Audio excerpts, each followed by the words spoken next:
वसुधा ने अपने प्रेग्नेंट होने का सच छुपाया। जी हाँ दोस्तों, सीरियल वसुधा का आने वाला एपिसोड इस बार इतना ज्यादा इमोशन और धमाकेदार होने वाला है कि आप देखते ही रह जाएंगे। अब तक आपने इस शो में वसुधा और देव के बीच की प्यारी सी नोकझोंक, हनुमंत के कठोर फैसले और परिवार के बीच छुपे हुए राज देखे होंगे, लेकिन इस बार जो कहानी का मोड़ आने वाला है वह आपके होश उड़ा देगा। इस एपिसोड की शुरुआत होती है मंदिर के विशाल प्रांगण से, जहां सैकड़ों दिए जल रहे हैं। वातावरण में शंख और घंटियों की आवाज गूंज रही है। हनुमंत, जो अब तक वसुधा के लिए पहाड़ की तरह खड़े रहते हैं, अपने मन में एक भारी संकल्प लेकर आए हैं। वह व्रत जो उन्होंने अपनी बेटी की सलामती के लिए रखा था, उसकी अंतिम प्रदक्षिणा पूरी करने के लिए वसु को अपनी गोद में उठाते हैं। उनकी आंखों में आंसू हैं, लेकिन चेहरे पर दृढ़ता। लेकिन दोस्तों, किस्मत को शायद कुछ और ही मंजूर था। हनुमंत के पैर में अचानक मंदिर की सीढ़ियों पर पड़ा एक तेज पत्थर चुभ जाता है। तेज दर्द की वजह से उनके हाथ कांप जाते हैं। वसु को वह अपने सीने से चिपकाए रखते हैं, लेकिन उनकी ताकत जवाब देने लगती है। सीढ़ियों पर उनके पसीने की बूंदें टपकती हैं। वसु भी घबराई हुई है। वह बार बार कहती है, पापा, आप मुझे नीचे रख दीजिए, मैं खुद चल लूंगी। लेकिन हनुमंत का संकल्प है कि व्रत तभी पूरा होगा जब वह खुद वसु को लेकर प्रदक्षिणा करेंगे। इसी बीच माहौल और भी तनावपूर्ण हो जाता है। मंदिर के बाहर लोग जमा हो जाते हैं।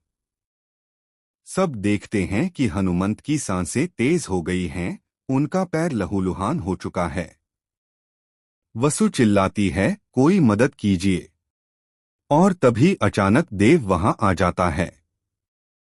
उसके चेहरे पर चिंता, आंखों में आंसू और दिल में सिर्फ एक ही बात, वसु की जान बचाना। वह बिना एक पल गवाए आगे बढ़ता है, हनुमंत से वसु को संभालता है और कहता है, अब मैं आपका यह व्रत पूरा करूंगा। मंदिर में सन्नाटा छा जाता है। देव वसु को अपनी गोद में उठाकर पूरे मंदिर की प्रदक्षिणा शुरू करता है। हर चक्कर के साथ देव की सांसें भी तेज हो रही हैं, लेकिन उसका इरादा अडिग है। वह हनुमंत की ओर देखता है और आंखों आंखों में उनसे वादा करता है कि यह व्रत अधूरा नहीं रहेगा। घंटियां और तेज बजने लगती हैं, मानो मंदिर के देवता खुद इस दृश्य को देख रहे हों। और आखिरकार देव पूरी प्रदक्षिणा कर लेता है। हनुमंत नीचे खड़े, आंखों में पछतावे के आंसू, सोचते हैं, क्या मैंने देव को यह काम करने के लिए मजबूर कर दिया? क्या मेरी बेटी की तकदीर कुछ और ही चाहती है? लेकिन दोस्तों, यह तो बस शुरुआत है। कहानी का असली तूफान अभी बाकी है। वसु, जिसे देव ने बचाया, अगले कुछ दिनों से अजीब महसूस कर रही है। उसे बार बार चक्कर आने लगते हैं। रात को नींद नहीं आती, सुबह कमजोरी महसूस होती है। वह सोचती है, क्या यह सब तनाव की वजह से है या कोई और कारण है? वह अपने मन की बात किसी से नहीं कहती। देव उससे पूछता भी है, वसु, तुम ठीक तो हो? वसु मुस्कुराकर कह देती है, हाँ, मैं बिल्कुल ठीक हूं। लेकिन उसके दिल में तूफान चल रहा है। एक दिन वसु चुपके से क्लिनिक जाती है। वह टेस्ट कराती है। रिपोर्ट देखते ही उसके होश उड़ जाते हैं। उसके हाथ कांपने लगते हैं। उसकी आंखों से आंसू बह निकलते हैं। रिपोर्ट पर साफ लिखा होता है, पॉजिटिव।